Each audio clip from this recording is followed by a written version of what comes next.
total three-pointers made. That's 6th in the league. And look at the left corner three-point shot. 19. That's first in the NBA. And if you look at his shot chart, Dave, against the Toronto Raptors, he had 4 shots above the break, all of them on the left side of the floor. He was 4 of 5 from the left corner. And the whole grouping of those shots in that left corner, he was just money. And then one single three-point shot from the right corner.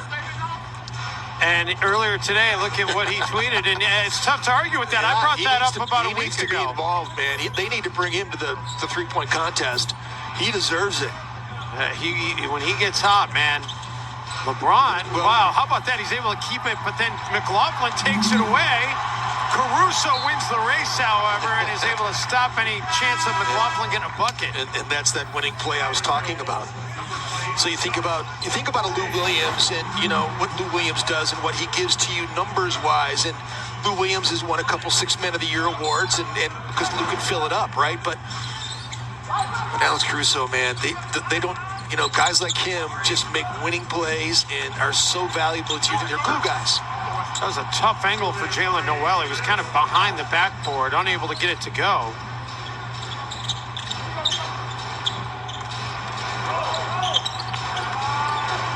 Harrell has it poked away by Reed. Dive to the floor.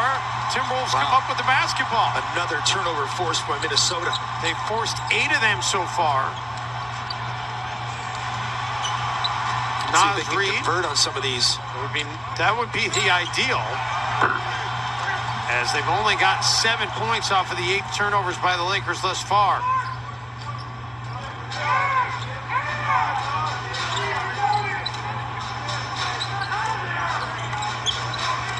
James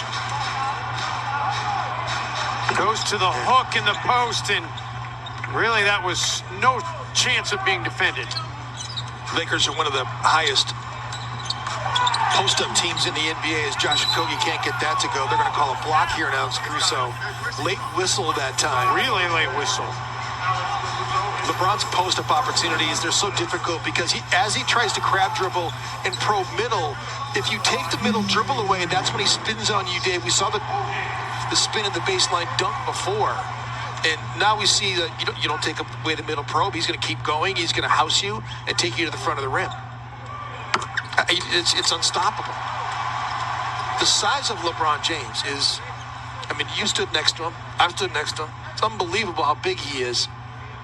I mean, he could be a pretty good NFL linebacker if he wanted to be. I mean, they don't make linebackers 6'8". I mean, 280, 90 pounds. He could be an offensive end. He could be an incredibly devastating defensive end. I don't think there's anything he couldn't do athletically. And he comes up with the block there on McDaniels. Gets it back from Morris.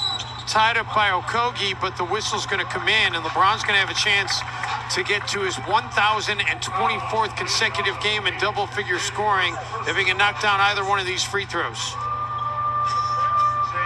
One of the iconic things that LeBron has done throughout his careers are those blocks that he gets, those chase-down blocks, knocking it against the glass. I mean, it's just unbelievable how devastating it is. He comes back and he just right there. Jaden McDaniels is trying to lay it up. He just swats out of the way. But when they change directions and go the other way, Dave, you know, I thought early on when I saw LeBron James run the floor as a young player, I don't think I've ever seen anything like it other than Karl Malone. That's the one thing I could compare it to, is as big as Karl Malone was, because Karl Malone was 6'9" and had that same ability to run the floor like LeBron does. But he's still running the floor like that at 36. Just turned 36 at the end of December. Yes, he did. And how about the symmetry on his 36th birthday, Jim? That was when he got to his 1,000th consecutive game in double-figure scoring on the nose. And he's already got 13 here tonight. All these young teams, you mentioned the 3 overtime games they played. All these young teams are trying to get the best of LeBron every night. It's their, you know, it's their world championship every night. Oh, Naz Reid finds a bank open after hours. And then Jordan McLaughlin is steal a 3. Oh, that would have been huge. He makes a lot of winning plays too, doesn't he? Sure